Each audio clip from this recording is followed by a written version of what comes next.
उथ्रिनाय हार बेखौ नायोब्ला जोंनि सनितपुरा स्निथि माबायाव दङ, पजिसनाव दङ, माने स्निथि मासियाव दङ आरो अलासामाव नायोब्ला।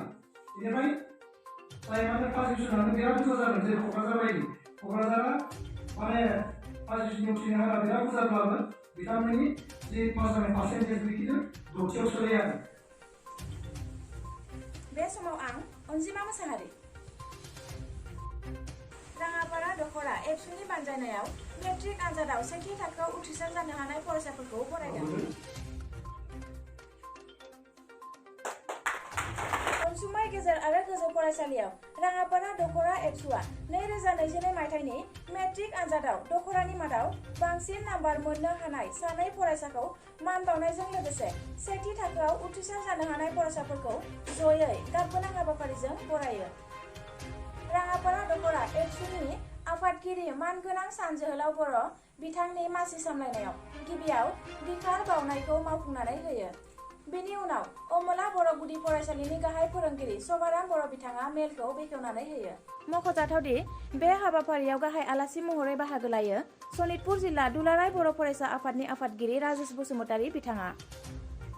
माइनावस्रि इउएन एकाडेमिनि गोरायुं हाबायसि बसुमतारी, बिएन एकाडेमि मोनाबिलिनि गोरायुं जितेन राभा, बिएन एकाडेमिनि लोगो गोरायुं खनखां बसुमतारी, दख'रानि बायदि बिबानाव थानाय मावथि बिथांमोन आरो ओनसोलनि मेलेमजिबि बिथांमोनजों लोगोसे गोबां रायजो राजा आरो गोबां फरायसालिनि फोरोंगिरि फरायसा फरायसुलिफोरा बाहागो लानायजों बे हाबाफारिया मेहेरगोनाङै जाफुंसारो।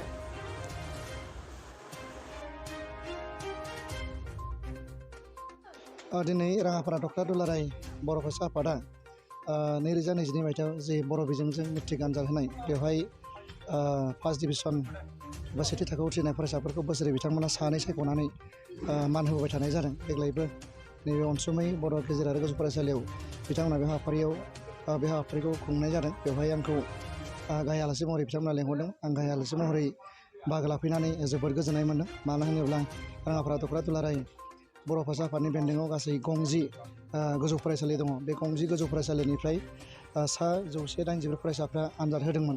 बेनि गेजेरावनो सा 35आ सेथि थाखोआव उथ्रिसारनो हादों, सा 52आ नैथि थाखोआव आरो सा 23आ थामथि थाखोआव उथ्रिसारनो हादों। दा उथ्रिसारनाय हारखौ नायोब्ला राङापारा दख'रानिया 6.4 जायो। दा बियो गामाखालि बोसोराव 50नि गोजौआनो जाफेरामोन। दा देग्लाय बे उथ्रिनाया एसे मोजां जादों। दा बेनिखायनो खावलायनो नागिरदों फैबाय थानाय समाव जोंनियाव राङापारायावनो एबा सनितपुरावनो गोबां भेन्सार फरायसालिफोर दङ। बिथांमोना भेन्सार फरायसालिब्लाबो गावनि गांनाय उखैनायखौ दोनथ'नानैल' बिथांमोना फोरोंनो थाखाय नाजाबाय थानाय जादों आरो बिथांमोनखौ आरो बांसिनै बिथांमोनखौ फोरोंनानै जाहाथे फरायसा गुन गोनां सोलोंथाइ लानायाव जाहाथे बाहागो लायो बिथांखौ आं खावलायबावदों। आरो लोगोसे दिथागिरि आरो फरायसा जों बयबो खौसेयै खामानि मावनांगोन आरो खामानि मावनो हाब्लानो इयुनाव गुन गोनां सोलोंथाइखौ लानो हागोन होनना फोथायनाय दङ। आं जिल्ला आफाद हिसाबै नैबे गोलोम बोथोरनि जि कचिं क्लास लानाय बेखौ मिरुनिफ्राय जिल्लासिम बिथोन हरबाय आरो जिल्लायाबो दख'राफोरखौ बिथोन हरनाय जाबाय आरो बे हाबाफारिखौ दख'रा मोननै दख'राफ्रा जागायजेनबाय नाथाय माखासे दख'राफ्रा दासिमबो जागायथ'वाखै। आं खावलायदों जिहेथु दुलाराय बर' फरायसा आफादा बोसोरफ्रोमबो बे हाबाफारिखौ लाबाय थानाय जादों। ओंखायनो जायफोर दख'राफ्रा दासिमबो लाथ'नो हानाय जायाखै माखासे उसुबिदानि थाखाय बिथांमोनखौबो थाबैनो नैबे क्लास 9 आरो 10 बिथांमोनखौ मोनथाम आयदा जेरै इंराजि, बिगियान आरो सानखान्थि बे मोनथाम आयदानि सायाव फ्रि कचिं होनो थाखाय आं फिन दख'राफोरखौ खावलायदों। मानो होनोब्ला सामार भेकेसना फैबाय थानाय जुलाइ दाननि 22 अक्ट'आवनो जोबगोन। बिनि सिगाङावनो जों खामानिखौ फोजोबनो नांगोन।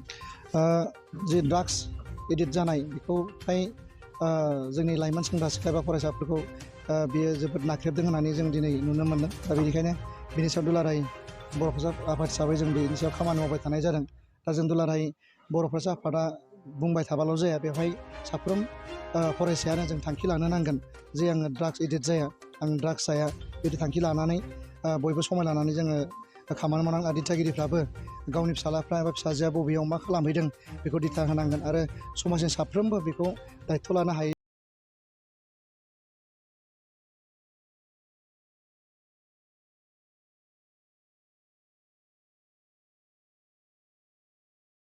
जाहाथे जोङो बे लाइमोन सेंग्रा सिख्लाफ्रा जि ड्राग्स एडिक्ट जादों बेनिफ्राय गोजानाव थानो थाखाय जाहाथे बयबो सांग्रां जायो। दिनै राङापारा दख'रा दुलाराय बर' फरायसा आफादनि बानजायनायाव राङापारा दख'रा बर' फरायसा आफादनि बेन्दों सिङाव थानाय जि फरायसा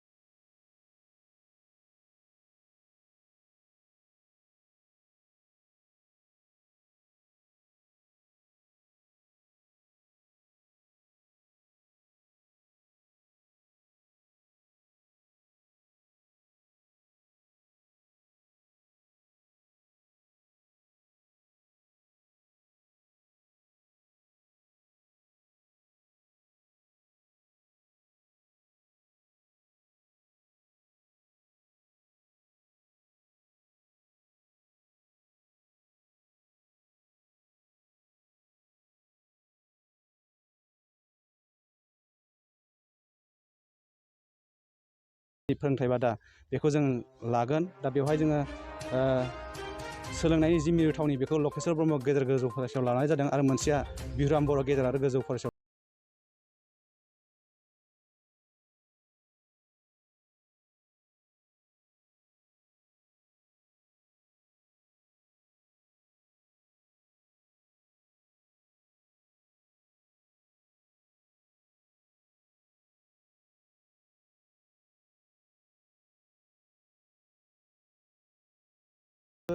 गार्जेनफ्रा नोजोर होयो आरो जोंनि गार्जेनफ्रा गोबाङानो नोजोर होआ मेट्रिक फरिखा जानायनि उनावहाय जे जौमा फरायसालियाव फरायनो थाहैयो टाउनफ्राव थाहैयो। दा बेखौहाय जोंनि गार्जेनफ्रा माबायदि थासारियाव गथ'आ गावनि थानानै फरायदों, माबायदि जायगायाव थानानै फरायदों, दा बेफोरजों बारा सोमोन्दो लाया एबा गावनि गथ'फोरखौ उदिस लाया।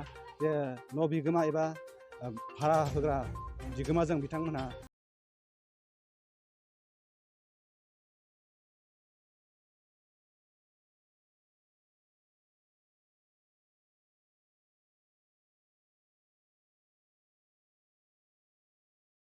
लायो आरो गोजानाव थानानै फरायहैनाय गथ'फोरखौबो जाहाथे बै भारा होग्रा बिगोमाजों मोजाङै जगाजग लानानै एबा मोजां सोमोन्दो लाखियो, बेखौ आं खावलायो। दिनैनि सानाव जायफोर फरायसाफ्रा बराय जाबाय बिथां